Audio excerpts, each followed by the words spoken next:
Let's talk skin. Let's talk truth. This is Barefaced Chat, and I'm Kelly Saynor. I've spent over 2 decades in aesthetics, seen behind the filters, under the makeup, and beneath the skin.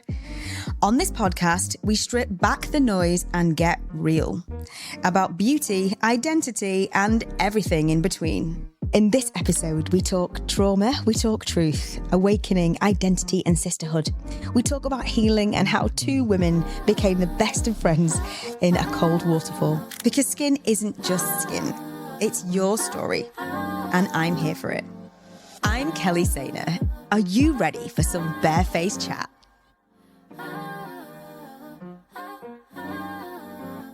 Disclaimer: the views shared in this episode are personal opinion and are not intended as medical advice. Always consult with a qualified professional before making decisions about your skin or health. I want to introduce everybody that's listening and watching to this incredible person that sat in front of me today.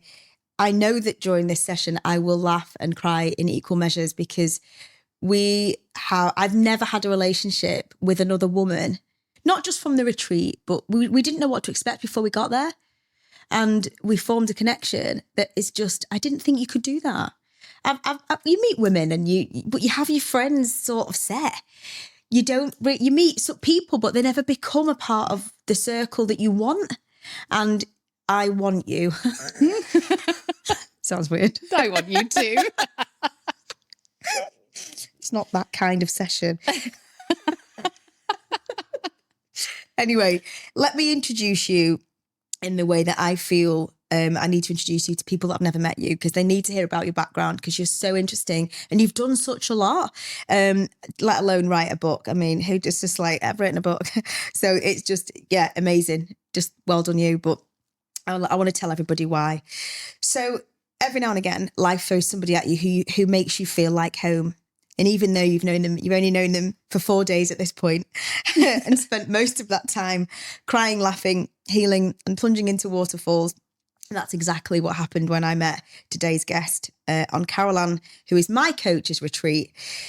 Those days were the most transformational days for me ever. And I know Becky shares a similar view. But 2 mutual friends said to us before we even went, you 2 are going to get on, which was unbelievable. We texted each other, dropped a few F-bombs, which like instantly relaxed us. That's my girl. Yeah, it's like, phew. But nobody could have ever predicted that we would go from strangers to feeling like soul family within a week. And it feels like we did. But I think for me, like meeting a partner or meeting somebody that means something, when you know, like they say, what meeting your future husband or whatever.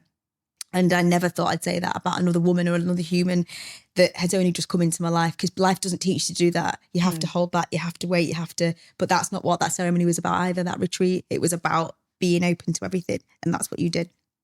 So she's not just a friend. She's now one of my best pals and somebody that I would show up for at any hour. And now she's going to be my wing woman at our new International Women's Day that's coming up. I am. Which will be amazing.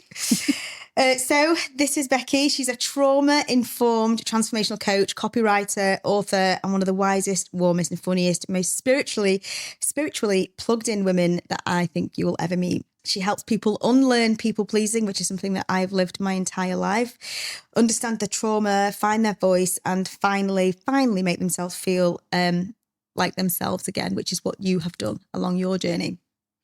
She's written a book. Of course she has. It's called 5 Steps to Awakening from the Inside Out.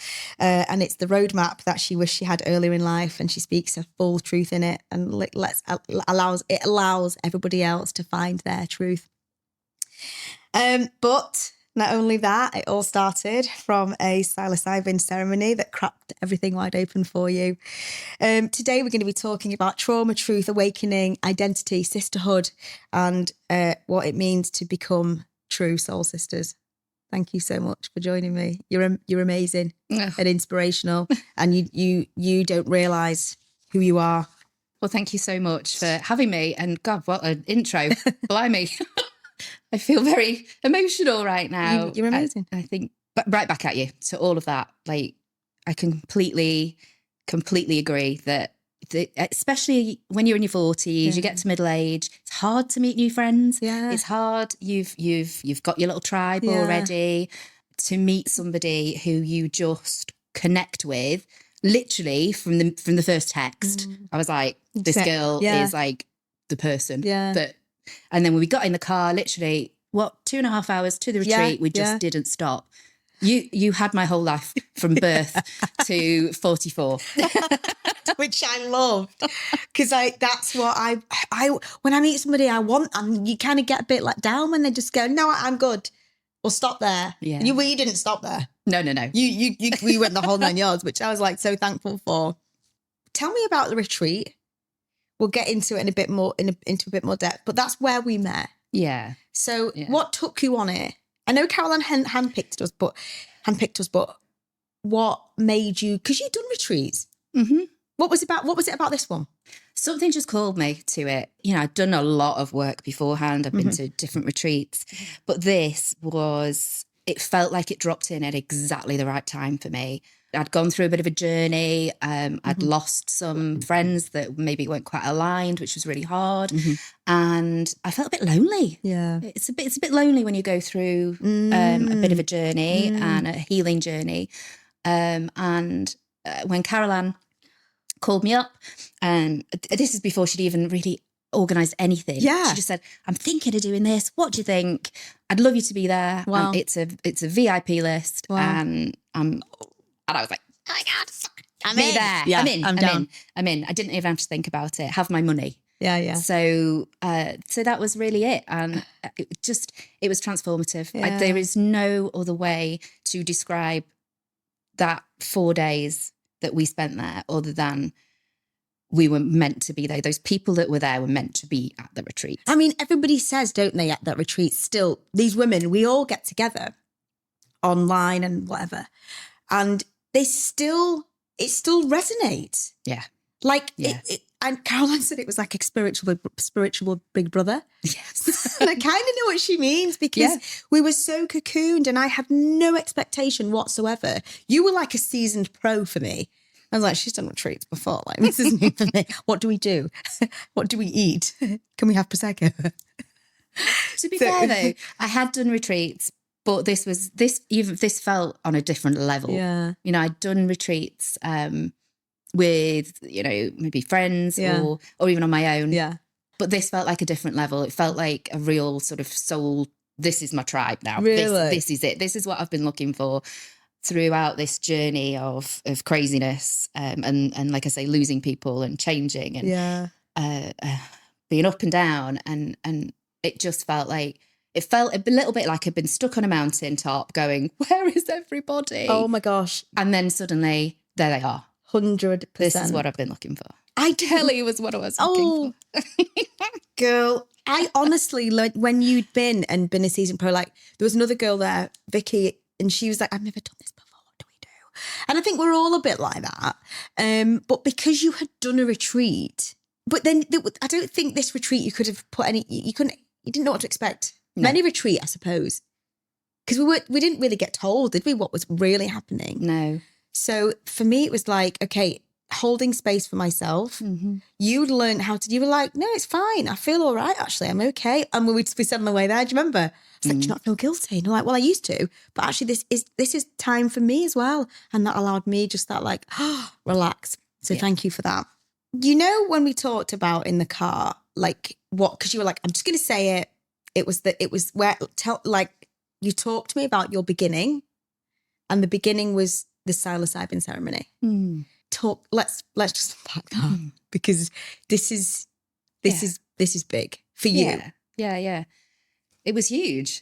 It was a bit of an accidental psilocybin ceremony. Who does that? I mean, maybe there's a little bit of a backstory there. So I had a daughter a little bit later on in life, and it was through COVID. And it was a bit of a tough time, so we say. You know, everybody had a tough time. Yes. Yeah. Everybody had a tough time. Yeah. But being pregnant, we were moving house, and I definitely had postnatal depression. Yeah. And for me, I didn't realise at the time it wasn't so bad that I was you're freaking out every 2 seconds. It was just this low level depression that I felt like I couldn't get my head off the pillow some days. And I was putting a smiley face on, but inside I just felt a bit dead. I felt a bit empty, and I was just kind of going through my days. My sister, Jade, who is 10 years younger than me, had gone through her own healing journey and was very much into the kind of the woo, if you like. Yeah. I was not at this stage into any of the woo. We just say this, I had my friends that certainly were, and I was a little bit like, that's a bit weird. I'm not sure about that. And was quite, I suppose, I was a little bit judgmental of it, really. I suppose it was a little bit like, we do. What is that? Absolutely. That's not for me. Yeah. I'm very much over in this camp. Yeah. And my sister, bless her, had said to me, like, you're not doing very well. I can see that you're not doing very well. You might be putting on this act for the rest of the world. And we went for a walk, and she invited me to this psilocybin retreat. So for anybody that doesn't know what psilocybin is, let's get it's magic mushrooms. Yeah. And I had absolutely no idea that magic mushrooms could help depression, trauma, PTSD. As far as I was concerned, it was like, yeah, fuck it. Yeah. Am I allowed to swear on this? Absolutely. I'll go along with my sister, A, for the company, and B, because I just thought, well, what harm's it going to do? Yeah. We might have a bit of a giggle. Yeah. There's a major trend of microdosing mushrooms anyway, like. Yeah, major. Absolutely. But carry on. Absolutely. But I had zero idea of what this was going. I genuinely went along to spend some time with my sister, have a bit of a laugh. Didn't think anything of it. And went along to this ceremony, which was held. There was about 9 other women and the facilitator. And it was, and this is the weirdest thing, that actually I didn't know where it was going to be held, turn up, and it's held in Bury in Manchester, which is where I was born. So it was a bit like this whole coming back home. It was very strange. But at the time, I didn't know that it was going to be very strange. I walk in, it's just a normal house with mats around the living room, and we spent the whole day preparing for this psilocybin journey. Okay. We went outside into the garden. We did a bit of shaking, which I was a bit like, oh, the neighbours watching. This is a bit weird. Bearing in mind, didn't do the woo. Didn't do the woo. So everybody looked, and everybody seemed like they knew what they were doing. So, some people had been there before, some people had done it, or they were a lot further on in the journey than I was. Yeah. So nobody seemed to think this was weird, and I'm shaking along in the garden. This is really weird. Anyway, I would have done the same. We stood around in this semicircle, and everybody the facilitator asked everybody to write down on a piece of paper their intention, why they were there, what they wanted to get out of this psilocybin journey. We're going around and everybody's saying what their thing is. And I'm stood there thinking, I haven't got the foggiest clue. Why the heck am I here? 100%. And it came to me and it literally just dropped. And I swear to God, I didn't think it. It just came out of my mouth. I am here to heal my inner child. What the fuck? You couldn't get more woo, right? No. From somebody like that's learn not later woo. down the line. You go, what is an inner child? Like, you're going like smashing it. Inner child's going, let me out. Oh my God. For what? That's crazy. Yeah. And when I said it, it was like my whole being just knew that that's why I was there. Wow. I was there to get better. I was there to heal something.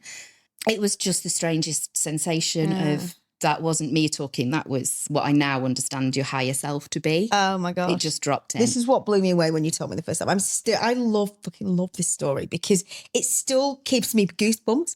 You could tell it me over and over again. It still gives me, I'm like, tell me some more. It gives me goosebumps. Yeah. It gives me goosebumps because it just resonates so much. Yeah. It's hard to believe that it actually happened, but it did. And all of these synchronicities, which I now understand were synchronicities, to get me there in the first place. I was meant to be there, Kel, 100%. 100%. And we did a bit more shaking. And at this point, I'd kind of gone, okay, well, I'm just going to let it go. And I looked down. I felt this like real wiggly sensation on my bare feet. because it was the summer when we were outside. And I looked down and I swear to God, there was about 6 worms all around my feet. I obviously freaked out. Were you worm charming? But nobody else had these worms around their feet. And the woman came over, the facilitator came over to me, Ashley, amazing lady. She came over and she's carefully picking these worms up and she's saying something to them, like thanking them. I'm like, why are you thanking them? They were all on my feet. That was a bit weird. She said, this is a sign. This is a new beginning. Earthworms are the sign of a rebirth, of a new beginning. You know, human me is going, what the fuck are you talking about? Thanking worms on my Get feet. these bloody worms off my feet. Yeah. We've gone magic roundabout like now, haven't we? We've gone full fucking magic roundabout. Yeah, like, completely. Cuckoo. It was cuckoo. Yeah. So we go inside and we do a bit more of, you know, intention setting and journaling. This wasn't like a rock up, take some drugs and go home. Thanks very much. This is a real life ceremony. The woman who runs it, she's gone over to Peru and trained. And wow, you know, in the West, we just don't do this sort of thing. But, you know, all over the world, there's all of this knowledge and all of this deep knowledge about how we help people through their traumas. But like I say, I didn't go in there thinking I had any. Yes, of course. Yeah, I didn't go in there with an agenda at all. But I came out with what was the start of a completely different person. You know, when people talk about just wanted to talk about something there with you, just because I don't know, I think you and I might be able to just like unpack it a bit. You know, people talk about the intention. So my last guest, Sam, that was on, talked about intention. I've always found that word really difficult because I don't know what it is in the moment. What do you want to get at? I don't know. I'm just here because I want to. You do know. You just can't always verbalize it. Well, I think that's it. And I didn't know until I stood there. Yeah. And it just came out. Yeah. I had absolutely no idea, but it was a full body yes. It was a full body, this is why I'm here. Yeah. So I think sometimes in life we don't know what we need until it literally just lands in, you know. And I think we can strive and we can push to try and know. Yeah. But actually it can just drop in, and it does just drop in when it's needed to, but you've got to give it that space. You know, when you journal and like, I don't know, you might say, what's your intention for today? I'm like, be happy. I sort of overthink it. Do you sometimes overthink it? Yeah, absolutely. And who doesn't? We're all human. You know, especially when you're deep thinkers, if you are an overthinker, which I now realise can actually be a trauma response. But okay. Yeah. We'll go into that. But it can, you almost overthink, you think your way out of it. You're not using your intuition. Okay. You're using up here. I see. But you're not using in here. Okay. And it has to come from here. Yeah. So that's where I come with it. And I don't journal very often, to be honest, because of that. Okay. Because unless there's something that drops in and I go, I've got to write this down, I can't force myself. Yeah. In fact, I can't force myself to do anything.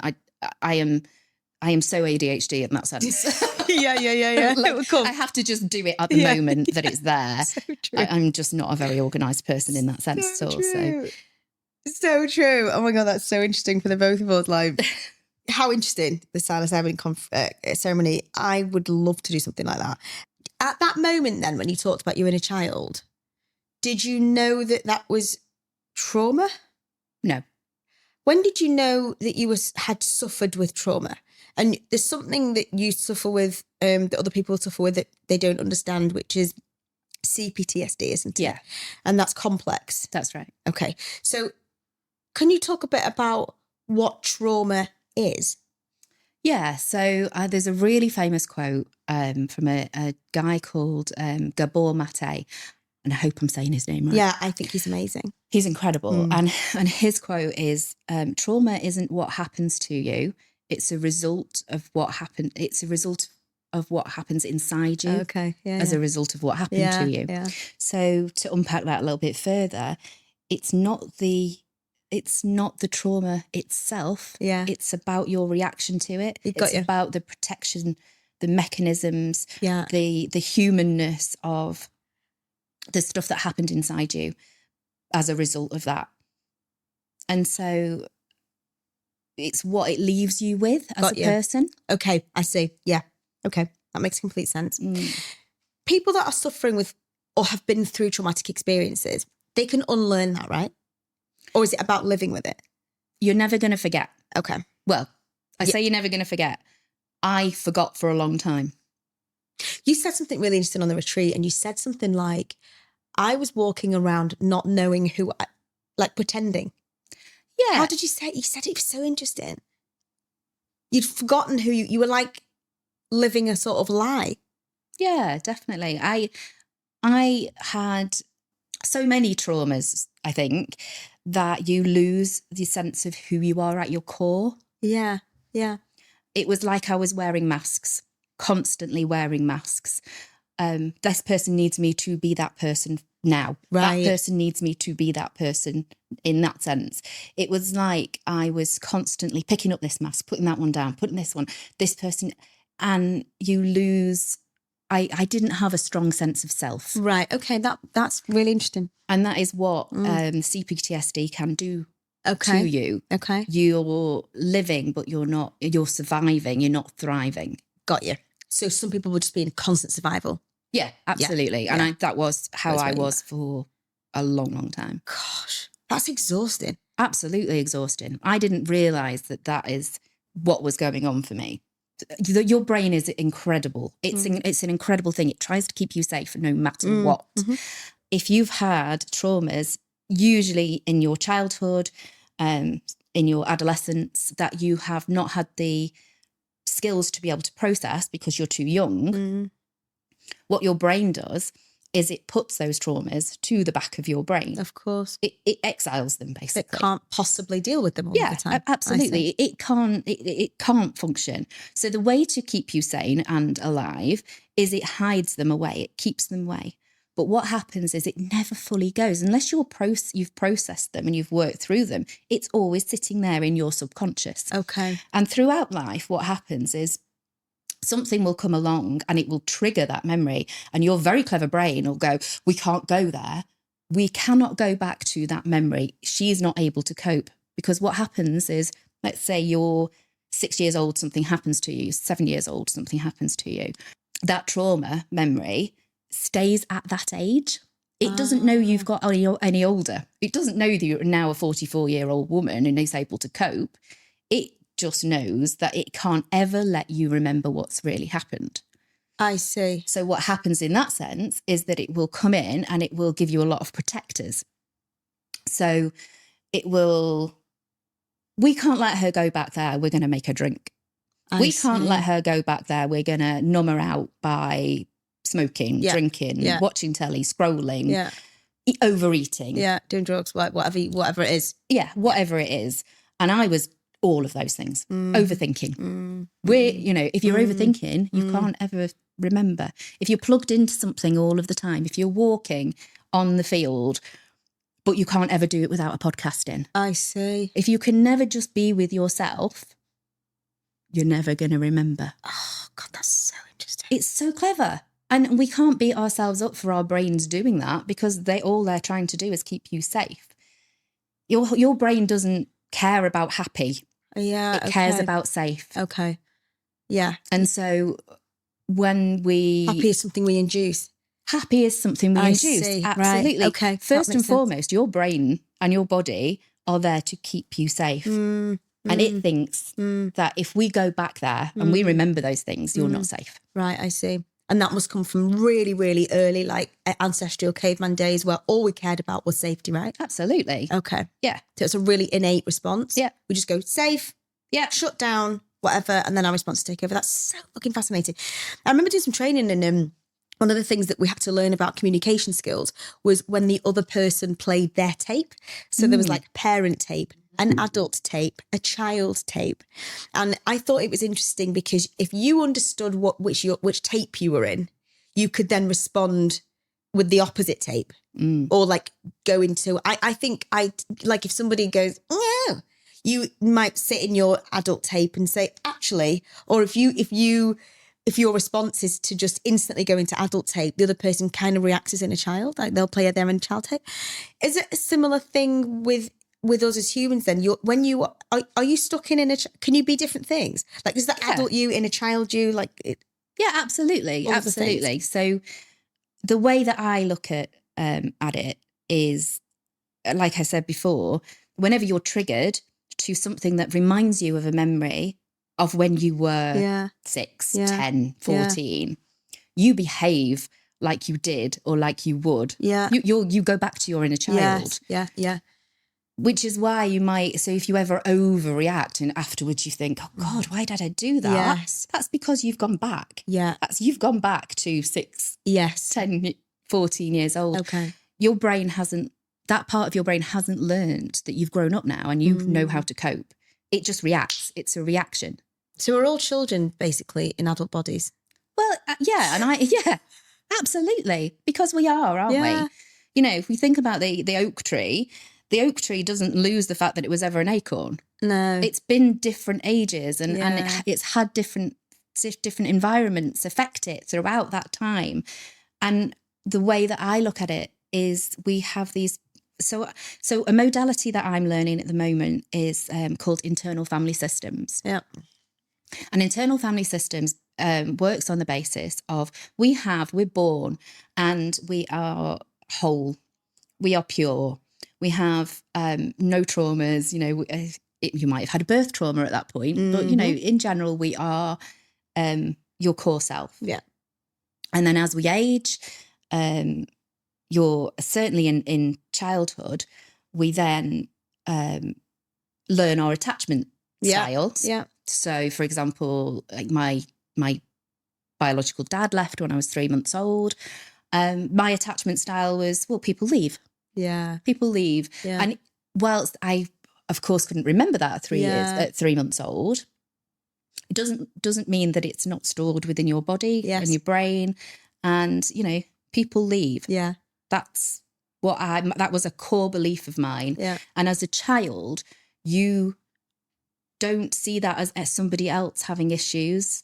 You see it as your fault. I see. You take these things in because it's happened to you. Because it's happened to you. So you're trying to make sense of it. I see. Yeah. Okay, that makes sense. Yeah. And I think as we get older, all of these things happen and we make them. The story we tell ourselves is it's my fault. Yeah. It's my fault that my dad left. It's my fault that I was bullied in school. You know, you don't look outwardly and go, well, actually, they've obviously got issues and it was never about me in the first place. Yes. You absorb these things and you take them on as your issue. So true. And that's when you say that, the story I tell myself, that is so interesting. I think more people need to appreciate that. This is a story. It's not actually the truth. Absolutely. And we talked a bit when we were on the retreat because I was reading a book called The Courage to Be Disliked, and the Adlerian theory that opposes the Freudian theory of the trauma doesn't exist. That's very blunt. Trauma does exist, but what he challenges the notion that trauma defines you. And I get that because it doesn't have to define you. And what you've done is stare trauma, in the face, especially because of the ceremony you went to. I'm basically giving it the 2 fingers. Basically.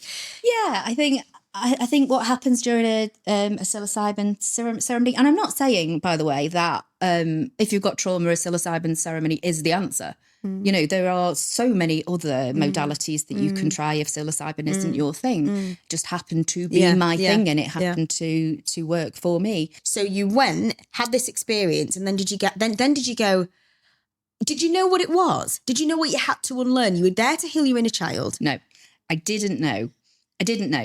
So I think when you're going through a psilocybin journey, it's so hard to describe. You're literally lying there with your mask on. I had this huge, I took the chocolate, it was in chocolate form. And I'm lying there waiting for all these pretty patterns and I don't know, things dancing on the ceiling or what have you. And she said, it'll take about up to 20 minutes to work. And I'm lying there listening to the music that they've got playing. It's all very soft, sort of meditation type music. We'd done some breath work before. And I'm lying there with my mask on, surrounded by these other women. And all of a sudden, I was thinking to myself, well, this isn't bloody working. Well, 150 quid down the blinking Swanee here.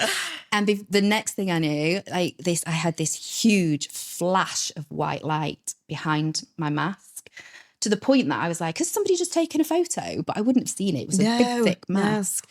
And from that moment on, it was the weirdest thing. And everybody's experience is so different, but this was mine. From that point on, I became the white light. I was the white light watching my whole childhood play out before my eyes. And my childhood, my adolescence, and the bullying I'd received, and, a million other things that were not great. And don't get me wrong, I had a lovely childhood. There was so many good things. Yeah. But there were things that affected me and that I hadn't worked through. Yeah. And I saw this whole thing play out in front of my eyes behind the mask. I had never cried so much in my life. Like, the sobs that were coming out of me, they didn't want to stop. I was just absolutely breaking my heart. And I was in that state but in the weirdest way, it was like I just knew that this had to happen. It had to happen. And even the bad things weren't coming up, by the way. I had it was like this whole play out of my childhood and my adolescence just going through my mind. But the bad stuff hadn't come up at that point. It's not like I was reliving a nightmare. It's not like I was reliving the bad stuff. It was just my subconscious was opening. Yeah. There was no two ways about it. And I was being helped by this facilitator that was there, and she was sort of holding me and rocking me like a baby. It was extremely powerful. And I couldn't stop crying. It was like I'd held everything in for 40 odd years, and suddenly the release was just insane. It was incredible. I didn't know that I'd been under for 4 hours. I genuinely felt that I had been lying on that mat for half an hour. Really? The time just disappeared. It went. It was just amazing. So to go back to your question, did I know that I'd gone there to say up yours to trauma? Absolutely not. And it wasn't until I got home that evening and literally sat in the hot tub. It's a blow up hot tub. We're not that posh, but it's a hot tub, babe. It's a hot tub. And I'm sat in there thinking, ooh, something happened to me today. Something shifted. I had this unbelievable sense of calm that I've never experienced in my life.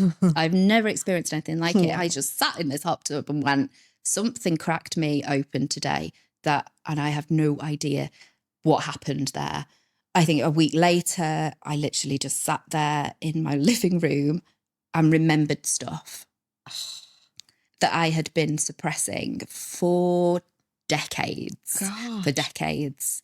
Do you know what? I'm going to say it. I'm going to say it because it's. Please. If I'm talking to people about trauma, it's only fair that I 100%. Talk about mine. I went on a holiday when I was 14 with my family, and it was in Turkey, and I got sexually assaulted. God. When I was 14. Thank you for sharing that. Because I think other people. Yeah, and this is a trauma dumping. It's just to give my story over. This is the stuff I'd been burying. Yeah. Or part of the stuff I'd been burying for 28 years. That holiday, if you can call it a holiday, I was taken to the authorities. The authorities in Turkey did not want to be on my side. They victim shamed me so badly. It was because of what I was wearing. It was because I'd gone out. It was because I was, I don't know, a woman. Because. Just because. But as a 14-year-old girl, my mum wasn't allowed to be in the room with me. And they laid it all on me. It was all my fault. I'd done this. I'd done that. It was just horrific. And the shame. Oh my God, the shame. So not only did you have to deal with the actual episode, the actual attack, if you like, what happened to you, you also had to deal with the shame and the guilt around it as well. That's like a layer on top. Yeah. Oh my God. I would go as far as to say that the event itself was traumatic. It was horrific. Of course it was. It was awful. It was almost worse not being, I bet, believed. After being believed, being told that if it did happen, it was my fault. It just, I think something inside me massively died at 14. Gosh. At that point. Wow, it was tough. It was really, really tough. That's horrible. And your whole being then becomes almost shame-based. Yes, that's kind of your inner mantra now, isn't it? In a way, that's your like narrative, like the story I tell myself. That's your inner voice. So that will sit with you a lot, I guess. But you have to make sense of that going forward. You have children, you know. You wrote a book, so okay, let's move from there to the book then. So like, this happened at 14. How the fuck do you get to writing a book? It's a good question. It's a good question. So as these memories were coming back from me, I was desperate. I was like, who do I talk to about this? I had genuinely not spoken to. We came off that holiday. Nobody spoke about it again for 28 years. You know, this is not a judgment on my mum. She didn't know what to do. She was like, let's just pretend it didn't happen and move on. Yes. Doesn't work like that. And, you know, of course, we just brush it onto this and we just get on with it. Yeah. And also, you know, way back when, we didn't have the internet. We didn't have what we could do now. No. Like, what do I do if my daughter goes through this? What do I do if I go through this? So we didn't have that. No. So what's the best thing to do? Well, of course, it's let's just pretend it didn't happen and hope it goes away. But it stays within you. It stays inside. So as these memories are coming back to me, I was like, who do I talk to about this? I've not spoken this out loud for 28 years. Who do I talk to about this? One of the weirdest things, along with a huge long list of weird things, I literally sat there and went, I don't know who to talk to about this. And I had this really strong urge to look in my junk folder, in my emails. I never look in who looks in their junk folder? No one does. You know, and there is an advert from a lady in Alsager, who's a counsellor, who was running this 6-week course specifically for women who had been assaulted. Oh my God. You couldn't make this shit up, girl, honestly. You couldn't make it up. So I was like, oh, that's it. That's the one. It happened to be on a day that I could do. It started literally a few days later. And it was what I needed at that time. It sorted that part out. You know, it sorted that part out. And so how do I get from that to writing a book? Amazing. Well, I think at this point I realised there was something going on for me. You know, things were starting to get really strange for me. Not only was things dropping into my inbox when I'm intuitively looking in my junk folder, things were starting to feel very strange in my world. Like, I would go outside and there would be rubbish on the floor and I literally couldn't leave it there. I had to pick it up. I couldn't not be outside. Wow. I needed to be outside all of the time. My husband was like, why are you outside again? I was like, I just need to go for another walk.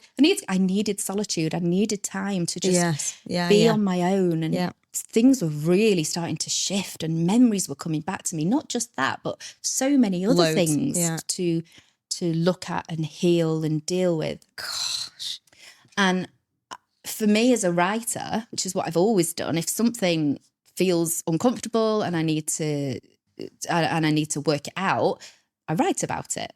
So I just started writing. I was like, things are going really weird for me. At this time, I didn't, you know, I call it an awakening on my book now, but I didn't realise that that's what this was. I was just like, this is fucking weird. Like, I need to get this out and down. It started off journaling, really. And it wasn't really until I sort of got halfway through the book and thought, this is a book. This could help people that are going through this very strange journey and thinking they're going crazy, whereas actually it's a spiritual awakening. Wow. There's no two ways about it. This is me coming back to myself again, peeling off those layers of trauma and conditioning that I had been living with for 40 odd years. It's unbelievable. It's such an accolade.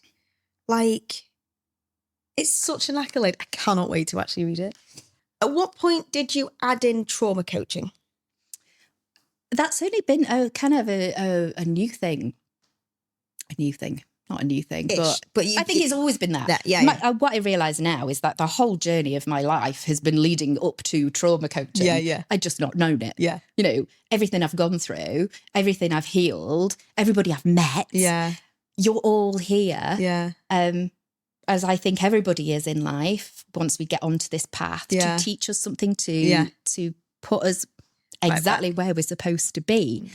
And what an empowering feeling that is, you know, that you go, this didn't happen to me, it happened for me. Would I rather that Turkey didn't happen? Of course I would, you know, but it's put me on this path now. 100%. And it's given me that purpose in life, because I think that you can't help anybody else and properly until you've been through something like that yourself, until you've gone through stuff. You need an awareness, don't you? You need an awareness, and you can sit there and you can sympathise. You can't empathise. No. There's a difference. 100% agree with that. People talk about writing books being like a major thing. Yeah. Did you obviously have to find a publisher? Like, what, you don't just write a book, babe. But you did. Like, it was an accidental book, Kel. Everything in life is like an accident for me. I just got to stumble and do it. There was never a conscious thought, I'm going to write a book. Genuinely, there was never a conscious thought, I'm going to get out there and publish a book. It just sort of happened. And if somebody came to me tomorrow and said, I'd like to commission you to write a book, don't think I could do it. Yeah. It was something that poured out of me. Yes. It wasn't a conscious, you know, it's not fiction. It's real. It's my real life. And for me, I think when I was going through this journey, and of which I'm still very much on, and probably will be for the rest of my life. So there might be a version 2 of I don't know, 10 steps to awakening from the inside out. Who knows? But for me, it really was how do I help those people that are going through it, that are right slap bang in the middle of this strange unfolding of their lives, help them put it into some sort of structure, so that they would know whether what stage they were at. And whilst we can go on these different stages, we have lots of different. It's not always linear. You know, you might go through a healing stage 3 steps down the line. Absolutely. But it was really a case of like, how do I show other people that they're not going crazy and that there is a light at the end of the tunnel, and don't give up. Because I think it can be really, really hard to carry on. And the easiest thing to do would be to numb out again and go, I don't want to think about all this shit. I don't want to think about the stuff that's gone on. I'm just going to drink. I'm going to drink more. I'm going to eat more. Eating was a huge thing for me. And since that awakening, I've lost 3.5 stone, and it's just kind of dropped off me. Wow. What I realised is I didn't even try. Yeah. It was because my body was so full of cortisol, which is something that's triggered when you're stressed and in a trauma response, that, I ended up in hospital with digestive issues and gallstones, because I'd been carrying all of this stuff inside for so long. Wowza. I mean, I could listen to you, literally, I'm like, carry on. Do you know what I think, listening to you? Because of your copywriting experience, and because you've written for everybody else and their stories and their truths, this was your ability to write your truth. For once, you were able to write for yourself. Yeah. And I think that's really powerful. You've written for everybody else. This was your turn. Yeah, I think that's, thank you for saying that. I think you're absolutely right. I think you've hit the nail on the head really there. Possibly before it was, I was giving everybody else a voice, but I wasn't giving myself one. That's what it feels like. That's what it feels like. That's not written down anywhere. It feels like that when you're talking. And it's your turn. And I think that's it. I'd obviously buried an awful lot, and I knew that I could write, but I was always, like you say, I was always writing for other people, and it was very empowering to give myself that outlet when I'd held it in for so long. And you'll find that an awful lot of authors are exactly the same. They will author. That feels a bit strange. It You even are an feels author. strange over, but I have Yeah. authored a book. It's giving them an outlet, Yeah. and it's so powerful when Yeah. you can do that. And even if it helps one person that's Yeah. going through it, and that's a very cliche thing to say, but that's genuinely how I feel. That even if there's one person that can read it and go, oh, this is a normal stage. Yeah. I'm not going Going crazy. crazy, yeah. And it helps them see right through to the end. I feel like a completely different person, Kelly, than I did before that ceremony. I am a completely different person. Wow. Wowza. How so? Oh God, in a million small ways. Like when they say, how will I know when I'm healed? Like how will I know when I get there? It's never like right, I've got there. It's how you respond when things happen in life. You're not reacting. It's not an overreaction to something that we've just talked about this. That you would have previously overreacted to. I don't know. Husband does something really irritating, and before you might have either not said anything, you'd have just swallowed it. And I was so conflict avoidant. Like I would never say anything. That was part of my people pleasing. That was part of the trauma response. And swallowed it. I love my husband, by the way. But, they all do really irritating things occasionally, don't they? But I wouldn't ever say anything. And I'd swallow my truth. I'd swallow the things I wanted to say. But that wasn't just with him. I'd do it with family. I'd do it with friends. I'd do it with everybody, including myself. I'd gaslight myself to death. It was ridiculous. Lost my track. Yeah, we were talking about the overreaction and where you are today, and how you now feel you uniquely you, and there was no one moment. It's an all knowing. It's an all being. It doesn't just happen overnight. You're still learning. Absolutely. You're still learning. We're all still learning. There's a point early on in your healing journey when you think that's it. I'm in a healing honeymoon now. Yeah. Nothing's ever going to affect me. Yeah. Nothing's ever going to come along, and you go, that's it. I'm fully healed, and nothing, like nobody can touch me now. Well, what a load of bollocks. Yeah. I mean, because life, hey, that is so bloody and true. Life comes but what I try to do now is I look at situations that come along and I go, what's this trying to teach me? Yeah. What lesson is it trying to teach me that I've not already healed? Yeah. I had a recent incident where somebody an old friend. Yes. There was a few little issues there, and we're no longer in contact, unfortunately. But somebody that we used to go to school with then got in contact with me, and she was accusing me of things I'd not done. The old me, oh my God, the old me would have people pleased to death. I would have over-explained myself to the nth degree. Eighth degree. I would have, I just would have gone completely overboard, panicked, shame spiral.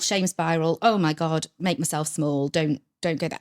I hated the fact that people might not like me or might misunderstand me. Now, don't get me wrong, I still don't like it. Yeah, same. But the new Becky, and I very much see myself as like, oh, Becky, new Becky, looked at that situation and went, I am comfortable enough with who I am now to go, that's her perception. That's her issue, not my issue. And if you're gullible or daft enough to think that is me now, after never seeing me for 30 years, well, that's on you. Yeah, that's so not true. on me. And I wished her well, and that was it. And I those moments where you triggered, where you would have been triggered and you're no longer triggered to the same extent. Totally agree. Are the moments where you go, this is where I've changed. Yeah. Those moments where you speak up to irritating husband rather than swallowing it down. Yeah. Not in an aggravated way, but just to say, actually, what you did there, I didn't really like that. You found your voice. That's exactly it. You are like that. Yeah. Yeah. And the thing is, I used to have a load of neck problems. So I used to have really bad, pretty much every month I would end up with a sore throat. it's gone. It's gone. So your throat chakra's completely healed. Yeah.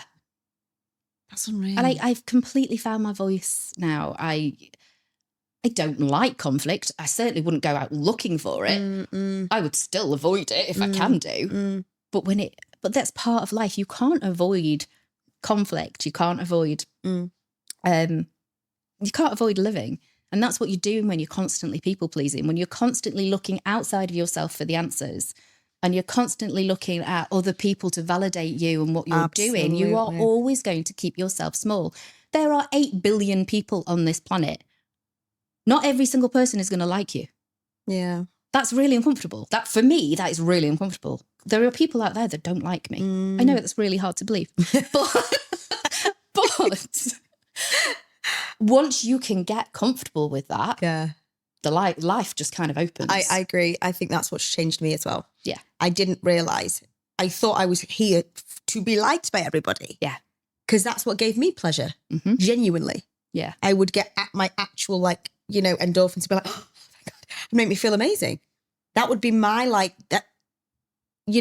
way of getting my hit, was to make sure that they liked me. And it would make me spiral if they didn't.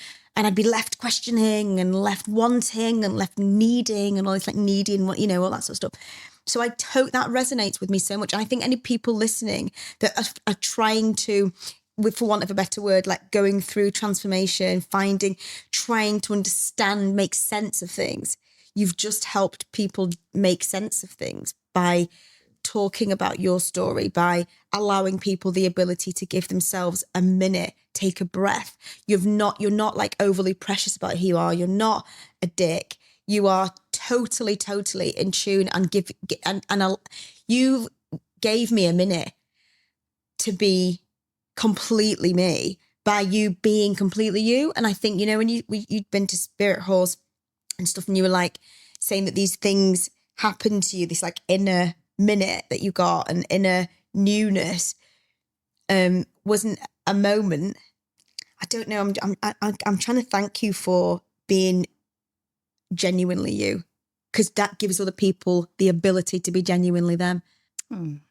That's lovely. Well, thank you. Yeah, I think once you've gone on this, I keep calling it a journey. Well, we'll call it a journey. Once you've gone on this journey, you can't be anything other than authentic, because you spent so long being inauthentic to yourself that once you've found that authenticity and you can speak your truth, you almost repelled by anything that's not authentic. Very true. And we live in a world, don't we, where we haven't got a bloody clue what's real and what isn't. No. I don't know what's real and what's fake anymore. Yeah. It's that old Lily Allen song, isn't it? Yeah. We look online and we haven't got a clue whether it's AI. We don't know. Yeah.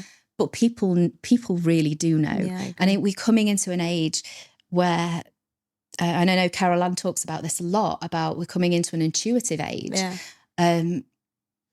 Because there's so much fakery out there, people are really going to look for those people that aren't, that are really authentic. Yeah. And it's a vibe. You can't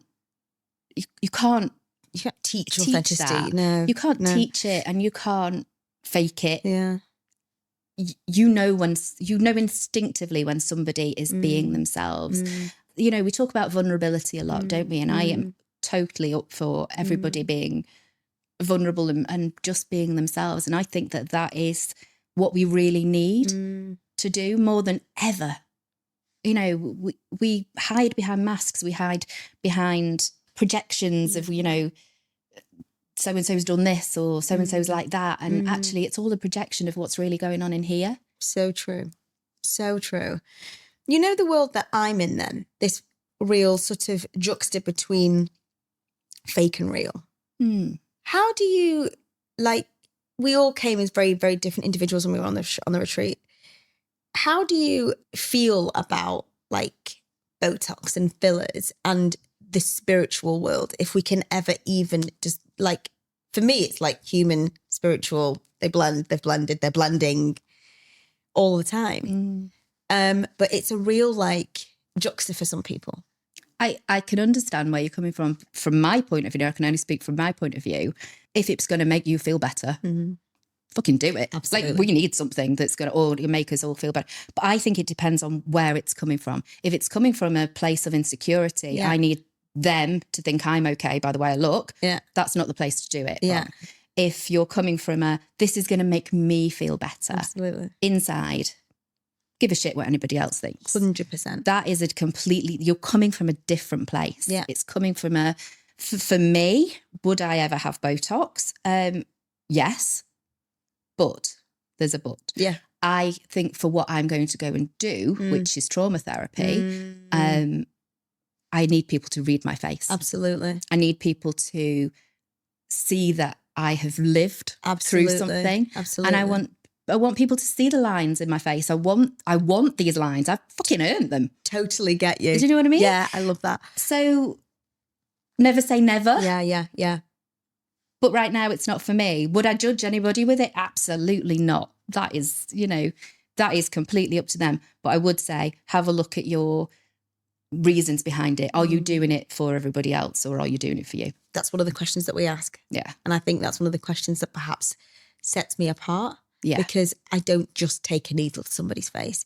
It is, and meeting people like you that have done so much work in the past with trauma and things, for me, it's always been about, why are you doing it? Yeah. And that sometimes stops the business element. I forget I'm in a business and I need to be paid for what I do, but I would prefer to sit and talk to them about how they're feeling than them just having a treatment because they're sat in the chair and they've made the decision. So I think meeting, you and being exposed to this new world for me, these new facets, has allowed me even greater depth in what I do for a living. So I can only thank you for that as well, because you don't realise where it all fits in, the puzzle pieces. Yeah. You go, that's a whole, okay, got it. But this is why, it's not, when we talk about heart-led businesses, now if somebody had told me, or even mentioned the word heart-led business a few years ago, I'd have been like, what the fuck are you talking about, heart-led business? Same. But it comes from a place, it comes from a place of in here. It comes from a place of integrity. It comes from a place of ethics. Yeah. I know somebody on one of the groups that we're friends with yesterday had said that they'd seen a few of these people that she knew, they're all popping up on Instagram or, and they're calling themselves mindset coaches, and, they've not been through any trauma. Well, they've certainly not healed themselves. No. She knows them. They've not healed themselves. And they've not been through any training either. Well, for me, if you're going in and you're messing around with people's heads and bodies, you need some training. I don't want to put myself out there and potentially hurt somebody. Yeah. And you could, absolutely. But that's where the integrity comes from with both your business and my business and all of these heart-led businesses. It comes from the heart. It comes from a place of honesty and integrity and ethics, and we go back to what we were saying before about, I can't remember what we were saying. I'd love your fucking train of thought, because it's like mine. I just have questions. Yeah, I just can keep myself on track because I've got questions. But this is, I very, very, very, very regularly go, it goes. It seems like a really good idea at the time, and then it goes. because you are so, but that's part of your authenticity. And one of the things I've got here is about we can easily go from crying to humour in about a minute, because of your authenticity, because it comes from a place of giving a shit. That's the thing for you. Yeah. It comes from a really decent place. And I think that that's what has allowed us to develop a really nice friendship. One of the things you talked about there about heart-led businesses that you talk about, allowing people to see the authenticity. If it wasn't heart-led, it wouldn't come from the same place. No. As ultimately was your goal there, I think. One of the things that you have had to unlearn then about what you did, or maybe copywriting keeps you there. Tell what just one thing that you might have had to unlearn about yourself. I don't know how to answer this because I don't know. I think for me, maybe it would be along the lines of allow myself more freedom, or I need to unlearn what I've learned, all my rules, the world of rules. Yeah. Yeah. People pleasing, unlearning that, maybe the need to I'm satisfied. I never thought, I don't need anything. That's what I've unlearned. But that's something that's come from somewhere. Source. We'll call it the source. universe, Yes. whatever you want to call it. Whatever. Oh, what have I had to unlearn? Oh God, a million little things. A million little things. Yeah. And as cliche as it sounds, I think the biggest thing for me was the people pleasing. It definitely was. Yeah. It definitely was. Like, I have a voice. And also, like, people, if you're posting on, if you're trying to set up a business, and we'll go back to heart-led businesses, if you're trying to set up a business, people aren't sitting there waiting for your posts. They're simply not. But when you first start posting, you think they are. Yeah. You overanalyze. You sit there with your hands shaking, don't you? You know, you think people are, they're reading your posts and they're going to criticize and judge and we have all these little gremlins going on in our heads. People just aren't. People are just busy getting on with their lives. Yeah. And also, even though people might not be engaging with your post, doesn't mean they're not watching. Yeah, true. Doesn't mean they're not watching. True.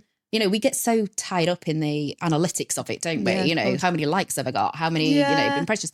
But the one thing that I've definitely learned is through the copywriting business, and I post a lot on LinkedIn, is that people are always watching.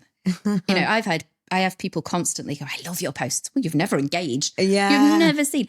Oh, but I've been watching them for like a year, and when they're ready, they will come to you. Mm-hmm. So don't get so het up on what every bugger else is doing. I need to learn that. And also stay in your own lane. Like, stop looking at like what everybody else is doing. Yeah. Yeah, I don't do that anymore, but I used to. Yeah, and we all do. And sometimes I get, we feel the fear, don't we? Particularly with the marketing world. You know, there's so much fear-led marketing out there. Yeah. You know, 8 out of 9 coaches fail. Don't be one of the 8. You know, and you go on Instagram, you see it all the time. Yeah. You see all this fear-based marketing everywhere, don't you? And whilst it might, I think the one thing that really sticks with me, that somebody said to me, is that fear-based marketing might make you click. Mm-hmm. It doesn't make you stick. Oh, you can essentially threaten people to death with your marketing, can't you? I like that. But they're never going to stick around. They're never going to. You're not building a human, real connection. Yeah, and a community. And there's only 3 things, certainly for me, that I've realised that people want. They want good writing or good aesthetics. Yeah. They want good communication from you. Yeah. And they need you to be affordable. Yeah. And really, that's it. That's about it. That's it. When you're looking for anything. Yeah. And people buy people. It's a real, it's a real cliche, but they do, and they still do. Yeah. We need to remember that. But you have to be a person. You have to show up as a person, not as an AI, as a version of yourself, as a real life living human being that has worries and problems. And, I'm not saying, like I said, I'm not saying that we all have to put our worries and problems out there all the time, but just be real, just be human. And I love humans. I love people. Yeah. And I love it when I can meet somebody like yourself, and I just feel like I don't have to hold anything back. I don't have to pretend I'm somebody else. I don't have to watch what I'm saying. I'm just me, 100% with you and the girls at the retreat. And I think when you find that, it's really, really special. It's rare, isn't it? Really rare. I think it's, as you get older, it's more. It feels more rare because you've learned. Gosh, we've talked about so much. I never need to have to read anything because it always comes out, and we've covered so much ground. I knew we would. I really want us to develop this, because I think we could go into even more stuff.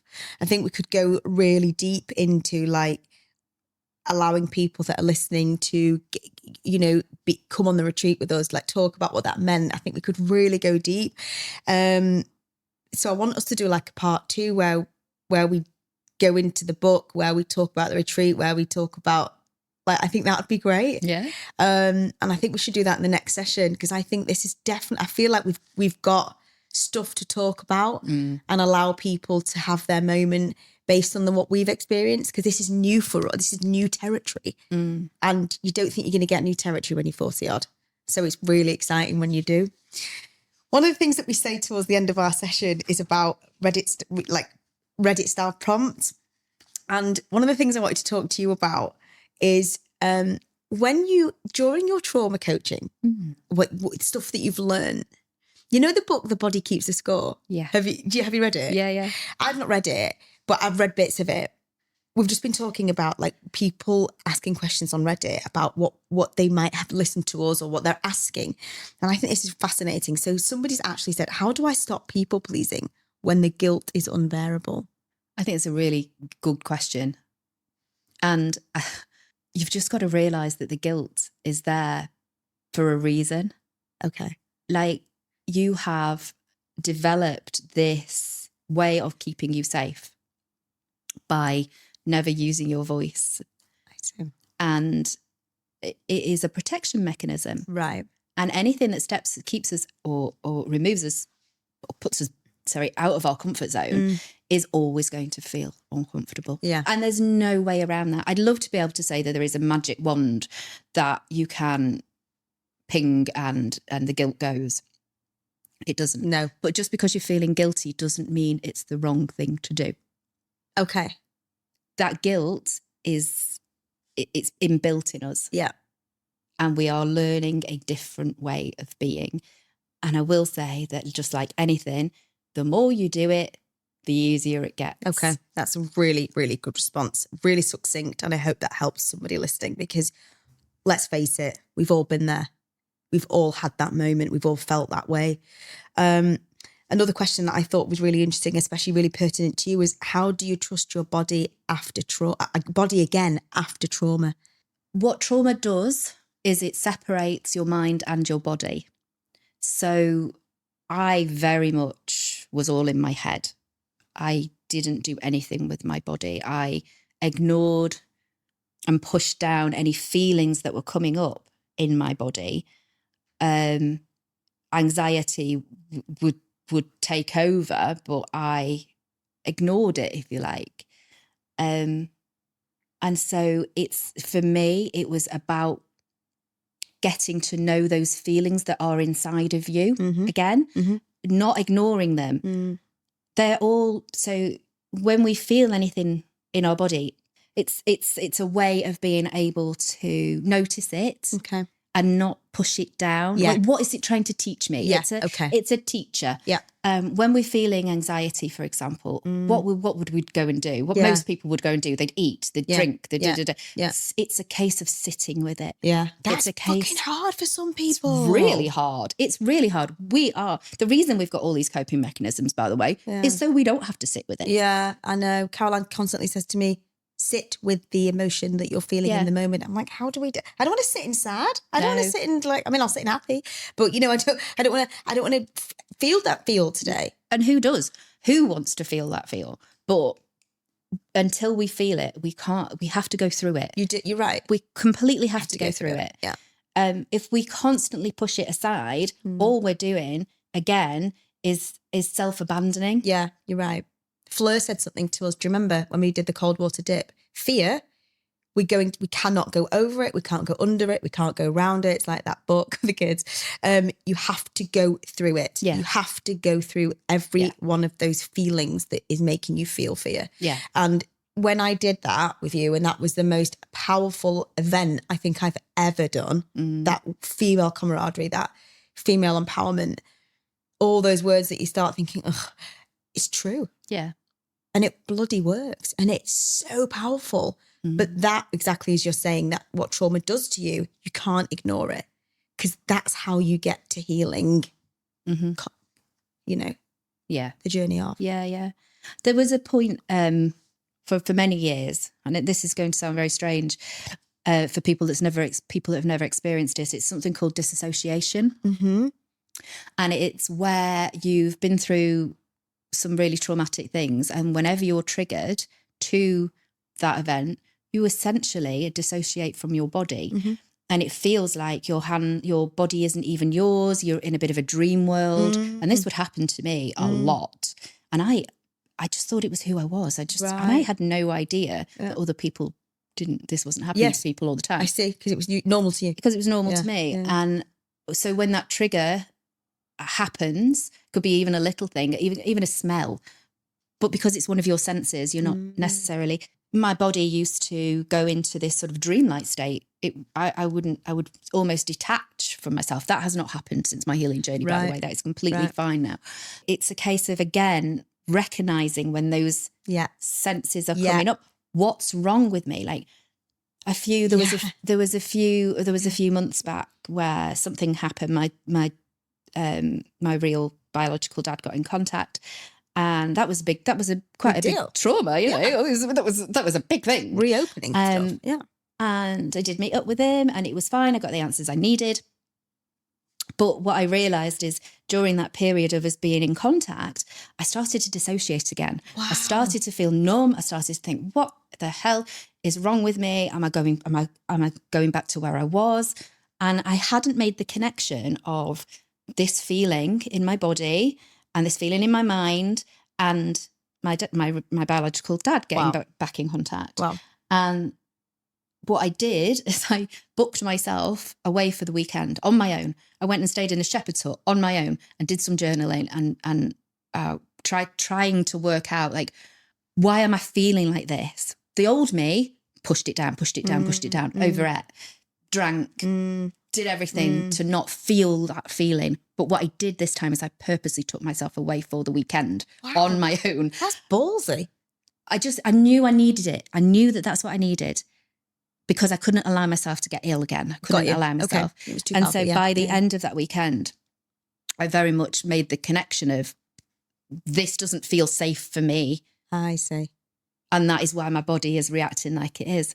But we don't make that connection very often. You know, we can go through life. Our subconscious is trying to keep us safe constantly, but our conscious mind doesn't know what's going on until we sit down and we feel those feelings and we just drop into ourselves and go, that's the connection. That's why I'm feeling like that.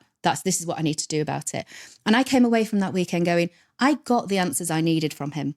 I don't need a dad in my life. I'm 44. I needed a dad 44 years ago. I don't need him in my life now. I'm pleased that I got those answers and he was a very nice chap, but actually that's not what I need. And the minute I made that decision, I was back in my body. I was back at who I am. Going back to your question, I think it is about recognizing that in yourself and not just escaping it. Got you. It's about sitting with it, going through it and feeling it. It's the only way through. I completely agree. I couldn't agree more. And you've explained that beautifully because you've given us an example as well, which will resonate with so many people. I won't unpack the why does friendship feel so different once you've started to heal, because I think we could talk about that forever. But I think it's really interesting and really pertinent because when we came back from the retreat, you have to do New World again. Yeah. And New World feels weird, but you could never explain that to anybody. And you feel like a bit of a twat for talking like that. I certainly did. I was like, people are going to think I'm a right knob now. Yeah. And then they are looking at me going, oh, look at you. Did you have a nice holiday? It wasn't really a holiday. You did a lot of crying. Far more emotional than that. But like when you go through something as profound as that and you try to explain it, it's so hard. You can't, I don't think you can. It's so hard to explain. It's so hard to explain. Friendships, how do they feel afterwards? I love my friends, you know. There are certain friends that I've unfortunately through this healing journey had to, we just became different people. Yeah. When you go on a retreat like that, you come away with a whole new view of the world and the people in it. Yeah. And I know that you and I have spoken in the past about belonging. Yeah. And how, I mean, I don't like the word empath because it definitely feels a bit too woo for me. She says after writing it, maybe this is something I've got to work on still. But when you are very empathetic and you soak in the world, you don't feel like you fit in. Yeah. you do everything you can to try and fit in, but you don't feel like you belong, and you go through life thinking, oh God, I'm a bit of an oddball, and you're desperately trying to want to fit in, but nobody seems to understand you, and so you pretend and you put on masks. Yeah. And you live a number of versions of yourself. Absolutely. And then you come to a retreat like that where you've suddenly got this sense of belonging that you've never had in your life. And it almost feels holy. There's no other word to describe it. Totally agree. It's a real... It is. Yeah, it's a real thing, isn't it? And 100%. I totally get where you're coming from. And we have to remember that, and I do have to remind myself that we can't look at other people that haven't gone through this journey and look at them differently. Absolutely. And go, oh, well, I've been on this journey, because that's ego. That's your ego taking over. 100%. Actually, I was them not that long ago. I was that person that was sat there going, well, what a load of bollocks that is. Absolutely. We talked about that. Sam and I talked about that quite a bit, about ego, that ego state. And people that even when people start running and start going to the gym, there is an element of them that moves into this, like what they feels like the top 10% or the top, and puts them into this ego. And you've got to be really careful that doesn't take over. And I think when you're in the true place, that goes away. Yeah. Because you don't need anymore. Need the things, need the food, need the drink, need that you want it and you can have it and you enjoy it. But you don't have that desperateness. And that's gone in me, that desperate trying to find disappeared. Yeah. So. Yeah. And I think it's that external validation again, isn't it? One of the things that really dropped in for me, whether you call it a channeled message, again, even for me, this sounds a bit weird because I'm just like, very, very weird. Like, I'm not that person that had that channel. I am. Yeah. I absolutely am. I was fast asleep in the garden and I literally just heard this message. You need to start living from the inside out, not the outside in. Hang on a minute, where the fuck did that come from? Wow. And, you do your usual Googling, because of course you do. Absolutely. Well, I'd never heard that phrase before, but it's everywhere. And I see it absolutely everywhere. And for me, it's a case of it needs to come from in here. Yeah, I got you. Your validation needs to come from you. Yeah. Nobody else can give you that because you're going to be searching forever. It needs to come from the inside out and not all of this stuff that comes. And hence the 5 steps. If you want to get it, people. She might even sign you a copy. Do you know? You can have that, Kel. Thanks. Can you sign it for me, please? Well, what can I say? Mic drop that. I mean, thank you so much, babe, for coming on. They say a reason, a season, or a lifetime. You are a lifetime. So thank you so much. Let's do it again. 100%. 100%. Thank you so much for having me. That's it for today's Barefaced Chat. Thank you so much for listening. If you've loved this conversation, make sure you follow, rate, and share. It really helps more people find us and join the conversation. I'll be back next week with another honest, unfiltered chat. Because skin isn't just skin. It's your story, and I'm here for it.